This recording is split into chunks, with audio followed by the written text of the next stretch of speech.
Greetings, mortals. I am Natus, one of the rulers of Hell, or specifically Manga Hell. And today we'll be reacting to the newest chapter of My Hero Academia, chapter 329, titled, oh my god, this is gonna be a long one. In the nick of time, a big time maverick from the west. AKA, we are gonna get to see more of Stars and Stripes and get more of a idea of her character and more how powerful her quirk is. Or in the more realistic way, this is Stars and Stripes is the lady Nagant to Shigaraki, who is basically the Echo. It's similar to Overhaul arc and Meta Liberation arc, where is basically supposed to be a different version of Shigaraki, and they're just basically a different version of Deku. So yeah, with that said, let's get into this chapter already. So the first page, we get a little bit of more of a character profile, well, more of a image of Stars and Stripes, and my god, is she one buff woman. Like, her culture really catches the buffness of her.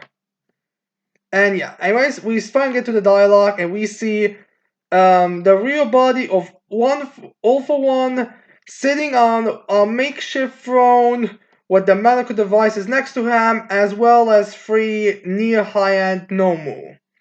As he starts to speak, a crucial moment is nigh. The escape convicts and their antics have provided perfect distraction for keeping the short-staffed police and heroes from devoting their full attention to us. We have played a game of hide and seek on this small island nation, and we have won.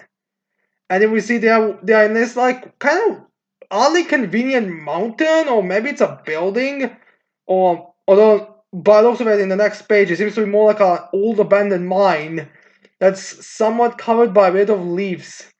So I guess they've literally played hide and seek in this case. So I'm pretty sure this is where kids usually hide in these types of areas, assuming there is a abandoned mine shaft in the forest or wherever they play that.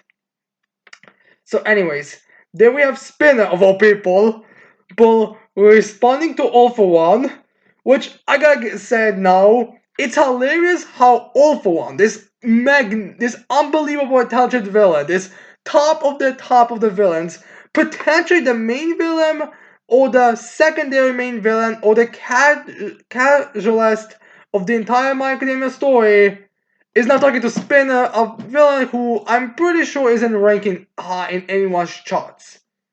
It's just hilarious, honestly. But yeah, there was Spinner being, we could have also won by just leaving the country, which is true. Like, I find the last chapter that All For One left the country, so it's nice to see that someone so actually addresses it. You could have just left the country and you would won, more or less. And then we have All For One be like, you misread my intel. Winning this little match was the short-term objective, and obtaining one for all is the mid-game goal. And I love how All For One is actually speaking more like a gamer in this sense, where he's saying, alright, this is what we are supposed to get. It's kind of like in a game where there's an objective where you can win, but it's like just an objective. Like, it's not the main purpose of the game. So it's kind of funny how All For One now speaks like this. And then we have Spin being like, not the final one? Which is, I guess, what most of us thought, that it's gonna be like, get one for all and he'll win. As then All Might All For One starts saying, I've planned ahead for a long life. And within those plans, this very moment present me with both the greatest obstacle and the ultimate opportunity. And now we have All For One speaking, I have heard heaps of friends all around the globe. All Might may have eradicated organized crime here in Japan, but all nations are a different story. And then we see like All For One's face, behind him a planet, as a bunch of like random silhouetted villains. I'm guessing these are supposed to be just like random silhouettes, the thought, because like some of them look to be just the same silhouette. And from the looks of it, some seem to be like a mafia. I'm guessing those are in Italian. And then there are ones who just seem to be like random designs. I think one at the very end of the corner might be an American villain, but I'm not sure. Although it's funny how I was talking about how this might lead into villains from other nations coming here, and it turns out I was more or less correct. Some people are actually predicting this might lead into like a World War type of thing, which I would absolutely love it. In fact, I believe it was stated by Hakoshi that we're reaching the end of part one, so I could see if there's a part two like in Naruto, I could see the part two being like a global world war between heroes and villains, which would of course be the most exciting option. And then we have Ulfon speaking. Once those friends of mine start stirring up trouble, each country will have to weigh its own priorities against the needs of others. So I guess Ulfon saying, yeah, once my friends start attacking, the whole support the Japan is not gonna be option. And then Spin's like, okay, so what's this obstacle and the opportunity? Which is a obvious answer, and Ulfon starts saying it's Star and Stripe, the strongest woman around, and the hero who reigns supreme in the land of the free, the home of heroes. She shrugs off cheap tricks and petty tactics. So this is a gamble. She will prove far more than a mere nuisance. But should I manage to steal her quirk, the rest of this war will be just a formality. As we see Orphon speaking with Stars and Sharp right next to him. Now, some people were actually starting to complain about Stars and Stripe being like the Mary Sue or the Captain Marvel of this, which, by the way, there's no way Hiroshi can read Captain Marvel unless it's supposed to be a parody joke. So this, I feel like it's completely just jumping the gun. I mean, again, remember, especially if you're a Black Clover fan, fights can take a long time, and because of the end of this chapter, I remind you, I would not be surprised if this fight lasts the entire volume. I think Lena Gunt also had like a one that was basically just her battle, so I could see this battle Sasha being like an entire volume, and again, it's not confirmed what's gonna happen. Again, don't jump the gun here. Let's watch and see where this is going with Stars and Stripe. So then Ophon continues saying, unlike young Toya and the others, you have devoted yourself to guarding me. But it is nearly time for you to take action as well, Iguchi. And then we see a flashback to where Ophon asked them to be his guards. As Spinner looks at him, and Ophon is saying, the days to come, you Spinner will support Tomoshigaki and his crusade and do justice to your name as one who spins this tale. Which actually does reference his beginning when he is supposed to, where he saying what his name is supposed to mean. So it's kind of funny how there are like two references this time. So now we get a picture of Spinner with one side being shadows and the other one being light. And Alpha's like, you were a veritable nobody, and as a Helomorph, you have led a difficult life. You heard the rumblings around, don't you? So many out there sympathize with your cause from the shadows. And then we see like a bunch of posters of Ra on the corners with Spinner being like, Spinner, our voice. All orders heretofore have led to their coming paranormal liberation. Paranormal liberation. So I guess this ideology is still active as much as it was before. And then we have someone saying, Reed Dasher was inherently beholden to the old way of things. But behold, the cinders of liberation yearn to burn bright. And now we see a bunch of members who are the Paranormal Liberation Front surviving advisors. And then we see these three are actually the ones that Spinner has in his unit. And something I should mention is the one guy who speaks here, which unfortunately we still don't get their names or quirks. I hope we get them honestly, since I feel like since they're still here, they might get them. Is actually one of the two paranormal liberation lieutenants, well, or advisors, who have actually were attacking Midnight before she died. So maybe some confrontation between them and Momo. That would definitely make sense.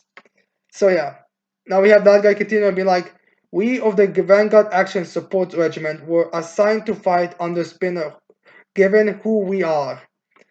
And yeah. Oh, in case you're wondering, one of them is an insect. The other one seems to have like a weird shape, head being like kind of like a break, and the other one's a busty female, obviously, who also seems to be some kind of insect-like. And the guy again is like the great skeptic outlasts his peers and now tells us, or the guy's referencing the fact that the only member of the Mental Liberation Front is like skeptic. I mean, it's surprising. Like you would think with Dash or Geta would be, but no, it's skeptic.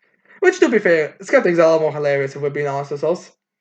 And then we have the guy continuing, that liberation is at hand. We are to eliminate what science remains and realize this revolution. And then Skeptic is like, yes, muster the warriors in the way that's simplest for you lot. The League may rub me the wrong way, but their influence certainly has its uses. So I guess he's Skeptics again talking like, I don't like the League of Villains, but they have their uses and they make sense for our liberation. So yeah. Now, something I do find odd is the fact that in the last time we actually saw the advisors, two other ones left as well. Like there was one who was, I think those two were on the Dobby and Gatton's regiment.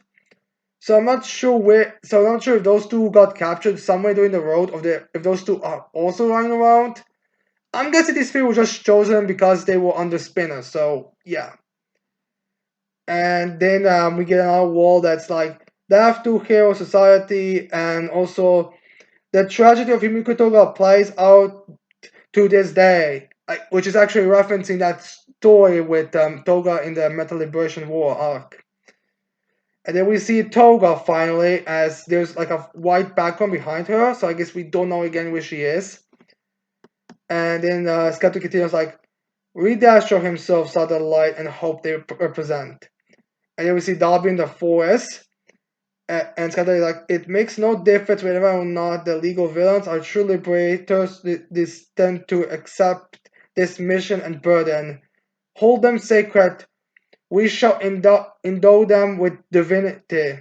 And then we see a picture with Spinner as his normal is, and then another picture that kind of makes him look like Stain, in all honesty, of him without being like a cross, like two sides.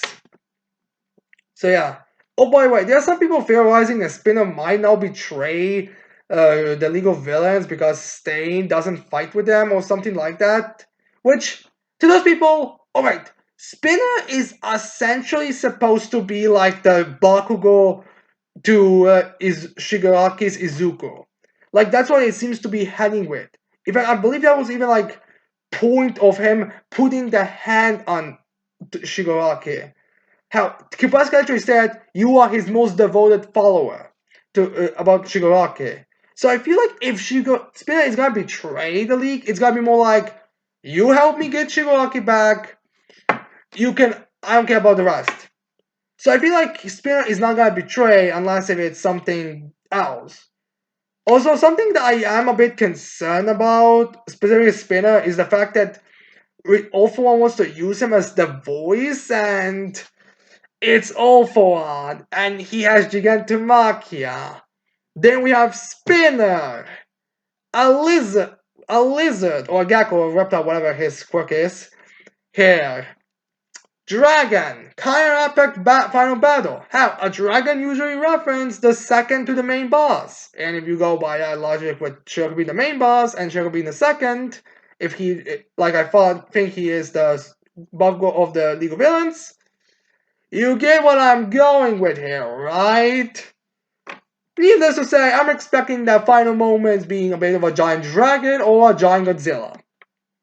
So yeah, there we get what is a figure with long white hair and a black cape or red cape. I'm not sure. It's manga, so it's just two colors. But anyways, as we have narration saying, once Stormwatch Shiraki has destroyed all, we shall sow the seeds of the future.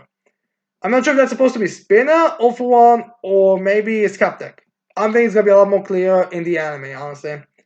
And then we see those Batmobile-looking cars, and Endeavor flying in the air as Hux speaks to Bash Genius as he's like, She'll be entering our airspace soon. Talk about Star and Stripes. And you have Fox being after meeting up. Let's start planning right away. And then Hog's like, it's seriously reassuring to have Star on our side, but are they gonna throw the book at her? You know, after all this, referencing the last chapter with them, like she won't be not take care about anything, just leaving it. And Bajina's response with, her nature may prove our salvation. For quite some time now, I wanted to chat with her about the treasured vintage denim from the Gold Rush. Wait, Gold Rush? Is she like oh my, where you can't really tell the age of her, even though you would think we will at this point be able to? Oh, I would be surprised that's gonna happen.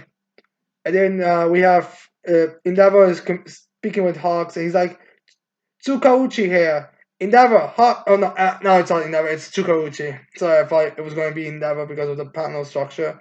But anyways, Tsukauchi's like, here, Endeavor, Hawks, you listening? As Hawks nods it, and then Endeavor starts to listen to it. Our report in just came now, along her flight path, so 50 kilometers ahead of the landing point. Is him. He is showing himself. And then we see Stars and Stripes fleet with with a hand decaying hand with a hole in it. And then we see a nice image of the buffness or thickness, whatever you want to say, of Stars and Stripes as she starts to speak. Such a warm welcome before I've even arrived. You're free to do as you please, mister. And then we see that that figure is actually Tomura Shigaraki as he looks at her with his dead eyes on the one that's cut eye at her as she responds with, are you the villain they call All for One? And then we have Shigaraki standing there in a suit and a black cloak being like, good question. What exactly am I? Oh no, the Flying Nomu. Which I wonder if we're gonna get the name of this Flying Nomu. I mean, we got the names of those Nomus that were fighting Miracle and everyone, so I wonder if these near high ends are gonna get their names. But yeah. So we are having Shigaraki versus Stars and Stripe. Now, some question that people will have. Wait a minute. But wasn't saying the last chapter that Shigaraki needs 3 days to complete? Why is he already complete now? No, listen. The whole time and how long, that was always a bit of a question. In fact, I wouldn't be surprised if the main point of this isn't even to like have Shigaraki beat Stars and Stripe. Again, I wouldn't be surprised if All for One turns Spinner into a Godzilla or a dragon, and it has him sent there to help Shigaraki defeat Stars and Stripes. It's kind of like a mashers. Like this is the amount of dedication that Spinner is willing to take. Take his own personality, his own memories, everything about him, all for the Revelation cause or something. I could see something like that happening. I mean, I feel like it would make sense. So I do have to question the time at all. So I'm not really concerned about the time at all. And then of course the whole how long does this story have? Look, people, just because you feel like Stars and Stripes was kind of like way too quickly introduced, we still don't know the end result. I mean, it's not I mean, it's not like it's gonna be over in the next chapter or two. Like, as far as we know, again, it could be longer, we could get more, and who knows how long this fight will be. I mean, how some fights are like 10 chapters. I wouldn't be surprised if this is also gonna be this long, which I hopefully it's not gonna be solely focused on this battle, but you got what I mean. Like, who knows how long this will actually be for. And again, who says about the ending? As far as we know, this is just supposed to be giving us a little sugar before, or a little taste of the dessert before we get to the Akbar Clash. So yeah, I am not really sure why people are so oh no about it. That we'll see in due time. I mean, how the main characters aren't even fucking ready for the final battle, for God's sake. So we don't even have the full villain forces or the full hero forces even assembled. However, anything, we're just starting to assemble all those forces. So again, like something like that could happen. Now again, people are gonna question what exactly is her quirk to make her so dangerous. Well, the wall! No, of course. I mean, as much as I would love the visual of her punching Shigaraki or the normal into the ground with a giant wall, her quirk guy will probably be like Dante's gravity. Just saying, makes sense. Like, it could kind of compare. Like, you would probably have the fly, which actually would make sense because you'd actually stay on the plane. And she would probably like be able to like use the gravity of it to like give extra punches. Something like that. I'm going with. Like maybe there's gonna be something else, but so far I'm feeling like gravity. But yeah, anything. No, the main topic or the thing that people are gonna wonder is All For One control Shiraki or is Shiraki in his full consciousness? Now, the way that Shiraki spoke in this chapter makes me think that he is in control, or at the very least, he's now able to like talk back and forth. Maybe like All For One still has some control over him, or maybe it's like something like, alright, Shiraki, you go there and you go fight her. I don't wanna. I wanna go destroy that. No, Shigaraki, you have to go there and destroy, fight her. It's like, fine, I'll go and do that. I could say a bit something like that, but again, it's also possible it's something completely different. So yeah, right now I feel like it will be Shigaraki fighting her with maybe some influence for All For One. And of course, I'm expecting there to be an interruption by the end of having a Godzilla or a Dragon Spinner coming in and wrecking Stars and Stripes.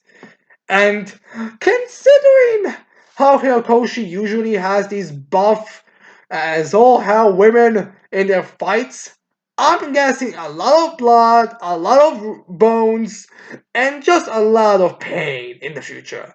So get ready for some nice SmackDown action. With of course, giant muscles. So that we all want.